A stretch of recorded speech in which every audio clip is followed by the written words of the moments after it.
South Street, Kitty ng Pasig Kalamba! Maraming salamat. Alam nyo kasi nung nag-house to house kami dito, sinasabi sa ulang na lang paalisin na kami dito eh. Okay na, uwi na kayo. Magpahinga na kayo sa bahay. Dahil straight Kitty ng Pasig daw ang dalapas. Pero bibigyan ko kayo ng matinding dahilan lalo na para hindi nyo makalimutan at manindigan na tayo itong 2 linggo. Dahil ang iboboto nyo na ho sa May 12 ay hindi na lang mga tao, hindi na lang po mga person. Prinsipyo ng mabuting pag-gobyerno, ang good governance. Dito pa sa Dalapas, alam niyo ba nararamdaman niyo ba ang good governance? Dito pa sa Dalapas, lumabas kayo dyan sa Marcos Highway. Tanong kita, bibili ko na lang. Ayaw mo pa. Meron kaming good governance. Yan na po ang prinsipyo natin sa Kitty ng Pasig. Mabuting pag-gobyerno, bukas na pamahalaan, may pananagutan sa batas at sa taong bayan. Ang prinsipyo ay ng integridad, ang katotohanan. Ito na po ang ilalaban natin. Ang prinsipyo ng integridad, ang katotohanan. Ang meron kami sa Kitty ng Pasig. Alam niyo po ba kung bakit? Kasi sa Kitty ng Pasig, hindi kami nagpapalabas ng fake news. Dahil sa Kitty ng Pasig, hindi rin kami naninira ng kahit na sino. At sa Kitty ng Pasig, hindi kami nagsasabi ng misinformation at disinformation. Itong darating pong 2 linggo, mag-ingat po tayo. Sino po dito may Facebook? Taas ang kamay. Mag-ingat po tayo dahil kada 3 taon naman, kada eleksyon, alam naman po natin to. Palala ng palala ang paglaganap ng fake news, misinformation at disinformation. Kaya mag-ingat po tayo. Pero kami sa Kitty ng Pasig, katotohanan lang po at tinitigan natin. Dahil meron kaming mga resibo para sa inyo. Kasi mapapawi yung at alam mo ba kung ano ang pinaka paborito kong prinsipyo ng Kitty ng Pasig? Yung prinsipyo ng pagkapantay-pantay ng bawat Pasigero. Yan ang prinsipyo ng Kitty ng Pasig. Yan ang mga prinsipyo niyan ang iboboto ninyo sa darating na 2 linggo. Kaya ngayon po, nandito kami, humihingi ng tulong at suporta. Katulad ng ginawa nyo noong 2022, na-straight nyo ang Kitty ng Pasig. Kaya nararamdaman natin ngayon ang pagbabago dito sa ating lungsod. Kaya naman sana, samahan mo kami sa misyon namin dito sa Kitty ng Pasig. At kung ano ang misyon na ito, kasabay ang pag-unlad ng lungsod Pasig, ang pag-unlad ng bawat Pasigero. Yan na po sana ang panindigan natin. Kaya sa darating na 2 linggo, kung sana nakita ng aking numero, pwede ko tayo naman ito? Number 8. Sa balota ninyo. Pero again, sana hindi fake news ang nabalitaan ko dito sa Dalapas. Nandito daw sa Dalapas, vote straight Kitty ng Pasig tayo. Maraming salamat. Mabuhay tayo mga Pasigero. Mabuhay ang lungsod Pasig and God bless us all. May boto ang number 8 sa balota, Konsehala Angie De Leon. Natin sa tago ng Tatang Pakamayanan, ang may simpleng buhay. Palampakan po natin, Konsi Buboy Agustin. Magandang gabi po sa inyong lahat at mapakilala mo na ako. Ako po si Consuelo Buboy Agustin, proud member ng Kitty ng Pasig. Nakaka-proud na dito para Kitty ng Pasig kasi napakagaling ang mayor natin, di ba? Pagkaro na mag-take yung good governance at saka ang renovation, sino unang pumapasok sa isang dito? Ngayon ka. Sino? Mayor Vico. Kahit naman nakaka-proud. Kahit naman mo kayo, lumabas kayo ng Pasig. Pag nalaman lang Pasigero kayo, ay sasabihin sa inyo, ang galing ng Mayor ang poli ba? Di ba? Sana all, di ba? Sana all, ang pagpilipapan ng Roosevelt ito dito sa Pasig dahil maraming benepisyo na natatanggap dito sa ating mga Luzon ng Pasig. Di ba?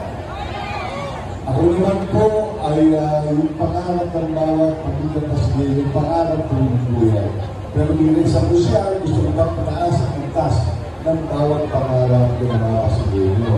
Kaya naman po tayo, pagdating sa sektong ng solo parents, ay talaga namang inaalagaan natin sila. Sa PWD, ganun din po, gumagawa tayo ng batas at sooner, pagkakaroon na rin po. Pero lang yan, nabilibiso ng mga i-explain ni Vice Mayor Rescue. At sa solo parents, ay sa senior, o marami pala, Warren, marami pala tayong mga kabats dito. Kaya lang kanina, na tinatanong ko, ilang taon na, parang sila na yung sabi, 70 ka na ulit. Sila ang sabi ikaw, 70 si Warren. Ako ilang taon na ako. Ako ilang taon na. Kaya tayo na, Warren. Dadalagin na tayo ito, isang ba yung duraan sa atin? Bamal. Teka muna. Mamaya,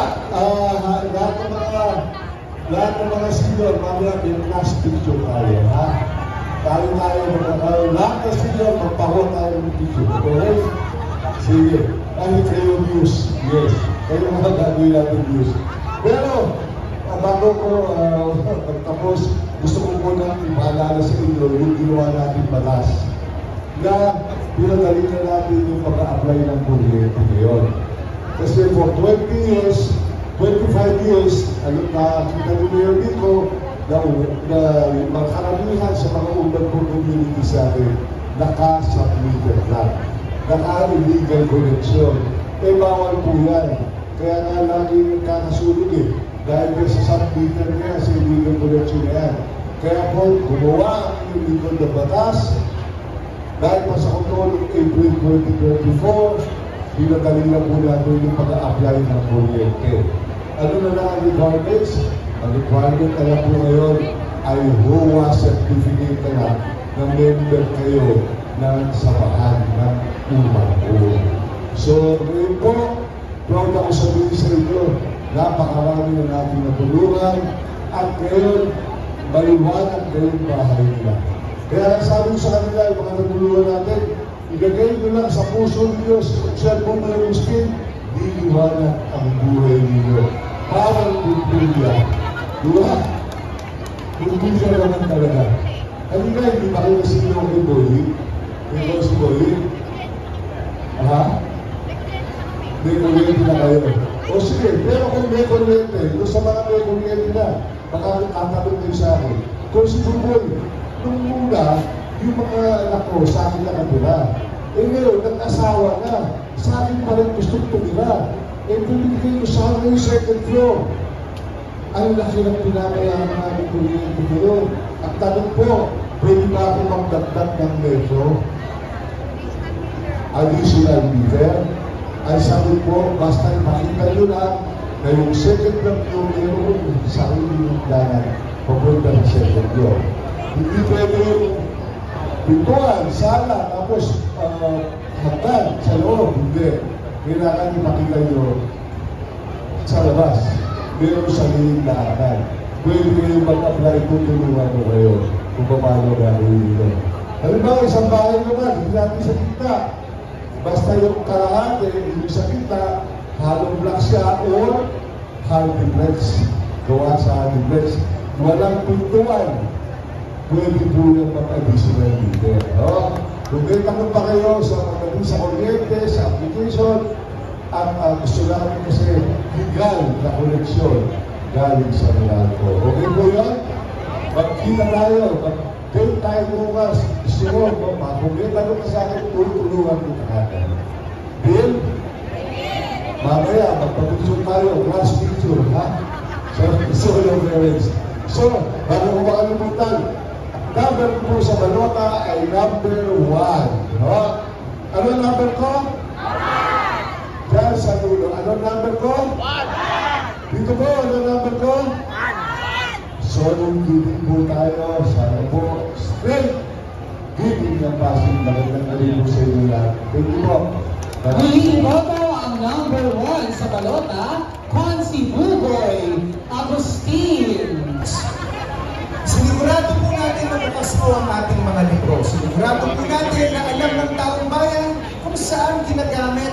ang pondo nating lahat. Ang pondo ng Pasigueño. At bukod dyan, sinigurado rin po natin na dapat alam rin po ng bawat Pasigueño ang proseso na Bago po ako mag-umpisa, gusto ko lang po masekundahan yung binanggit ni Vice Mayor Dodot kanina. Ang ating City Council po ngayon, lalo-lalo na sa matatagal na nakatira dito sa ating lungsod. Alam po nila yung bago na ngayon ang kultura ng ating City Council. Pag nakita po ninyo, kanina kung narinig ninyo, napakarami po na mga ordinansya ang ginawa ng ating City Council ngayon.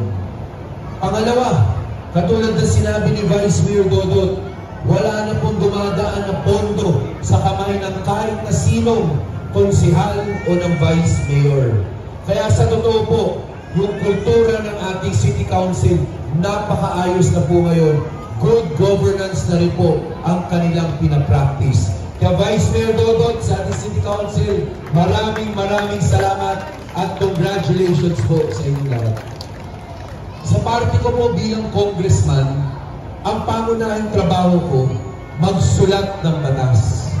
Kaya siguro po, yan naman po dapat kong sabihin sa inyo. Hindi ko man babanggitin ang bawat batas na ginawa ko. Nandiyan po yan sa pink na pamaypay na pinamimigay ko. Nakalista naman po dyan lahat ng batas na tayo mismo ang nagsulat. Hindi po ito, nakipirma lamang ako. Una po dyan, noong first term ko bilang congressman na lungsod ng Pasig, 2007 to 2010, ang nakita ko po dito sa ating lungsod, marami po ang minimum wage earners. Noong panahon po na yun, kahit magtanong kayo, doon po nagbabayad pa ng income taxation yung minimum wage earners. Isa sa unang batas na nagawa ko ay ang pagbibigay ng income tax exemption sa bawat minimum wage earner. Kaya ngayon po, hindi na nagbabayad ng income tax ang minimum wage earners. Pangalawa po, gusto ko rin mabanggit, noong pagkabalik ko po bilang congressman, nung kasabay ko si Mayor Vico noong 2019, nakita ko po sa curriculum ng DepEd, tinanggal na po dyan yung Good Manners and Right Conduct o GMRC as a subject. Mababasa niyo po dyan, ginawa ko na po batas yan. Itong taon na ito, itong coming school year, babalik na po ang Good Manners and Right Conduct as a subject sa K-6. Ano ba? Kumagasto niyo doon? Okay. Pero alam niyo po ang GMRC, sa school yan, ano? Pero mas mahalaga pa rin yung gabay na binibigay ng mga magulang sa bahay at yung paalala sa kanilang mga anak. Kaya sana po pagpatuloy po natin dito po sa Pasig. Ang totoo, pag umiikot po kami, pag may bata, lalapit po, sasabihin ng magulang, mag-bless kayo, mag-bless kayo. Kaya dito po sa lungsod natin, hindi natin nakakalimutan yung good manners and right conduct. Ang no permit, no exam policy ng private schools. Kailangan payagan yung bata mag-exam. Whether, kasama po dyan hanggang kolehiyo hindi lang po yan elementary, hanggang kolehiyo po yan. Hindi na po pwedeng pagbawalan ng bata o yung estudyante na mag-exam kung meron siyang unpaid tuition fee. Kailangan payagan yan kasi mental torture po yan. Yan naman po totoo.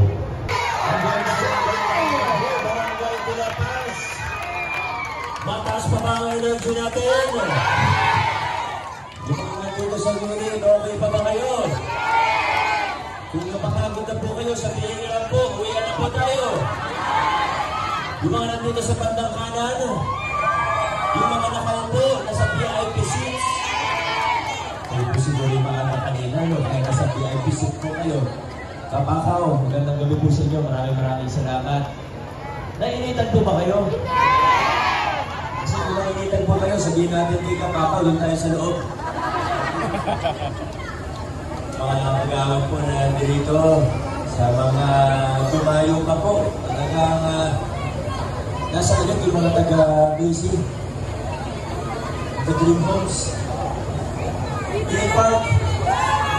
Maraming salamat. siyempre Kagawad Mariano, maraming salamat. Nay, nakita ko po kanina, may patarpaulin ba kayo? Nag-effort pa po talaga kayo, may sarili pa kayong tarpaulin. Problema lang, Nay, baka kayo manalong konsyate nyo. Kaya ang dami ni Nanay. Dalawa pa. Pwede po ba yung isa akin na lang? Yung isa pwede sa akin. Pwede po yung isa kaya ako lang. Grabe, kasi Kuya. Maraming salamat sa mainit na pagsalubong, mainit na pagtanggap sa giving ng Pasig. Talagang nakakataba po ng puso. At alam ko po, kanina po narinig yung sigaw at Wall Street, giving ng Pasig. Ngayon pala nagpapasalamat na po kami sa inyo. Maraming salamat po. Narinig po natin ang mensahe ng mga konsehal, ng ating Vice Mayor Dodot, ng ating Congressman Roman. Kaya hindi na po ahabaan masyado ang aking mensahe. Pasensya na po, narinig naman po yung boses ko, nakita ko siguro kanina, medyo nauupo-upo ako, may konting sipon, kaya susubukan ko na lang po iksiyan ang aking mensahe. Para makapagpahinga na rin po kayo. Wala naman po kami kailangan panghapunan, kaya okay lang po ha. Tagaan natin. Gusto nyo hanggang hating gabi tayo dito. Lagi natin magpahinga, bago tayo. Hanggang pag-Lunes, mamaya po, okay lang naman ng picture, pero huwag nyo na po ako yakapin, ha? Kasi iba na po yung amoy ko, may tawis na po ako. Pwede na lang po pag-Lunes, 6:30 AM, nagsisimula ang araw namin kasi flag raising ceremony po sa City Hall. Pagkatapos, nagpalit lang ako ng bantaas, diretso na po. Galing pa nga ako school kaya diretso na po ako dito. Alam niyo, layo na po ng karating natin bilang isang lungsod. Yung mga narinig natin kanina, kung mapapansin po ninyo yung mga programang nabanggit mula sa scholarship, bago ba tayo na yung Pag-asa Scholarship Program, yung local senior pension, na ngayon sinasama na natin yung may mga maliliit na SS, mga benepisyo para sa senior. Meron po bang mga senior dito? Senior high school po ngayon. Ay, ano ba yun? Nay, alam ko, 65 years old po kayo. 70 po kayo. Ayan.